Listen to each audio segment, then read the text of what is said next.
आज हम जिस कहानी की बात करने वाले हैं वो सिर्फ कोई भूत प्रेत का किस्सा नहीं है। नहीं, ये कहानी है एक बहुत ही गहरी दुख भरी त्रासदी की।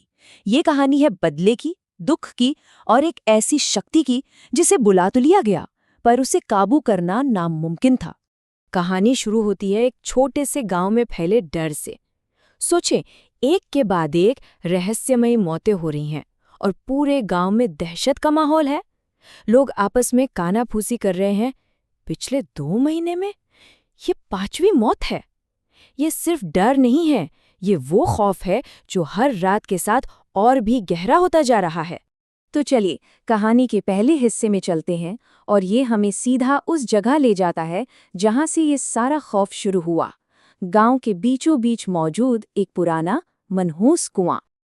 जरा सोचिए, आधी रात का सन्नाटा है। एक नौजवान जल्दी जल्दी अपने घर की तरफ बढ़ रहा है। जैसे ही वो कुएं के पास पहुंचता है, उसे पायल की छन छन सुनाई देती है। इससे पहले कि वो कुछ समझ पाता, घूंघट ओढ़े एक औरत उसके ठीक सामने आ जाती है और बस एक झटके में उसकी गर्दन मरोड़ देती है। यहीं से हमें उस आत्मा के मारने का बेरहम तरीका पता चलता है। और इस एक मौत के बाद पूरे गांव में जैसे डर का साया छा गया। हालत ये हो गई कि सूरज ढलने के बाद कोई भी उस कुएं के पास जाने की हिम्मत तक नहीं करता था। उस आत्मा को शांत करने के लिए गांव वालों ने मिलकर एक छोटा सा मंदिर भी बनवाया, एक सती आसरा। लेकिन उनकी सारी कोशिशें बेकार गईं। मौतों का सिलसिला थमा ही नहीं। लेकिन अब कहानी में आता है एक ट्विस्ट, एक ऐसा मोड़ जो सब कुछ बदल देता है। पता चलता है कि ये जो भी हो रहा है ये कोई हादसा नहीं है, इसे जानबूझकर एक खास मकसद के लिए बुलाया गया था। इसके लिए हमें वक्त में थोड़ा पीछे जाना होगा, ठीक 3 महीने पहले, जहां हमें मिलती है माया नाम की एक औरत जो काले कपड़ों में उसी कुएं पर एक भयानक तांत्रिक अनुष्ठान कर रही है। जी हाँ, इस सारे खौफ को दुनिया में लाने वाली माया ही थी। और ये कोई मामूली पूजा नहीं थी। नहीं, ये एक पूरा तांत्रिक अनुष्ठान था। माया ने पहले एक आसन लगाया, फिर हल्दी, कुमकुम और तौर अपनी उंगली काटकर अपना खून तक चढ़ाया। यज्ञ की आग पर मंत्रों का जाप हुआ और आखिर में एक मुर्गे की बलि दी गई। ये सब कुछ एक सोची समझी साजिश थी, एक आत्मा को जगाने के लिए। और जैसे ही वो आत्मा सामने आती है, माया का मकसद, उसका इरादा एकदम साफ था। उसने हुक्म दिया, जाओ और खत्म कर दो उन्हें, मुझे अपना बदला चाहिए। इससे एक बात तो तय थी कि शुरुआत में निशाना सिर्फ 2 लोग थे और वो आत्मा वो अपना काम शुरू कर देती है। उसका पहला शिकार बनता है मंगल। आधी रात को उसके दरवाजे पर दस्तक होती है। जैसे ही मंगल दरवाजा खोलता है, वो आत्मा अपना घूंघट हटाती है और उसका वो सड़ा हुआ बिगड़ा हुआ चेहरा मंगल की जिंदगी की आखिरी चीज होती है जिसे वो देखता है। ठीक 13 दिन गुजरते हैं और वही कहानी फिर से दोहराई जाती है। मंगल का भाई राजेश आधी रात को दरवाजे पर वही दस्तक सुनता है और उसका भी अंजाम बिल्कुल वही होता है। यहाँ एक पैटर्न साफ नजर आ रहा था। आत्मा अपने निर्देशों को मान रही थी और मारने का तरीका वो बिल्कुल वही था, एकदम सेम। कहानी बताती है कि आत्मा ने एक ही झटके में उसकी गर्दन को मरोड़ डाला। ये क्रूर तरीका इस बात का सबूत था कि ये सिर्फ बदला लेने के लिए किया जा रहा था। और अब कहानी उस मोड़ पर पहुंचती है जहां सब कुछ बिगड़ने लगता है। जो चीज बदले का एक हथियार थी, वो अब बस तबाही मचाने वाली एक बेलगाम ताकत बन चुकी थी। देखिए, माया का बदला तो सिर्फ 2 भाइयों से था, है ना?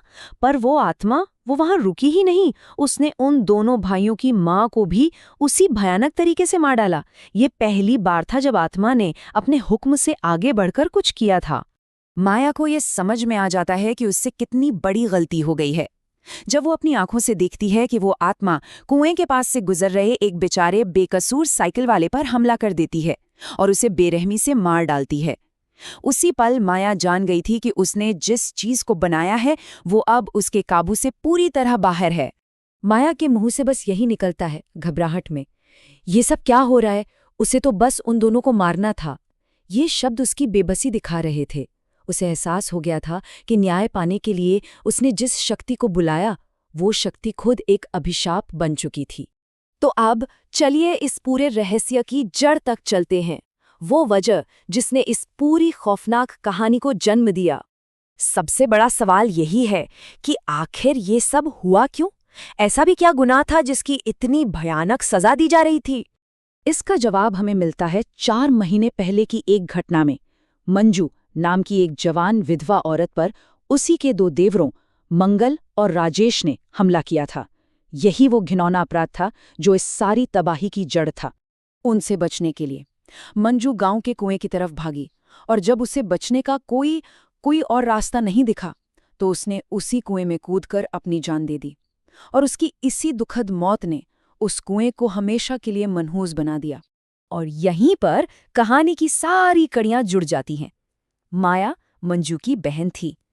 उसने वो अनुष्ठान इसलिए किया था क्योंकि वो अपनी बहन के लिए इंसाफ चाहती थी, एक ऐसा इंसाफ जो उसे कहीं और से नहीं मिल रहा था। इरादा शायद सही था, पर उसका नतीजा बहुत भयानक निकला। तो आखिर में नतीजा क्या निकला? नतीजा ये था कि जब आप एक ऐसी शक्ति को बुलाते हैं जिसे आप काबू नहीं कर सकते, तो अंजाम बहुत बुरा होता है। चलिए एक नज़र डालते हैं कि ये पूरी त्राजेडी कैसे कैसे आगे बढ़ी। 4 महीने पहले मंजू ने आत्महत्या की। 3 महीने पहले माया ने उस आत्मा को बुलाया। अगले कुछ हफ्तों में मंगल और राजेश मारे गए। उसके बाद आत्मा ने बेकसूर लोगों को मारना शुरू कर दिया। और आज माया खुद उसी आत्मा का शिकार बन गई जिसे उसने जन्म दिया था। जब आत्मा माया के सामने आई तो उसने एक ऐसी बात कही जो शायद इस कहानी का सबसे बड़ा और खौफनाक सच है। उसने कहा, मृत्यु के बाद आत्मा किसी की सगी नहीं होती। मतलब बुलाने वाले का भी उस पर कोई कंट्रोल नहीं होता। और कहानी यहीं खत्म नहीं होती। कहते हैं लाल घूंघट में वो आत्मा आज भी उस वीरान हो चुके गांव में भटकती है।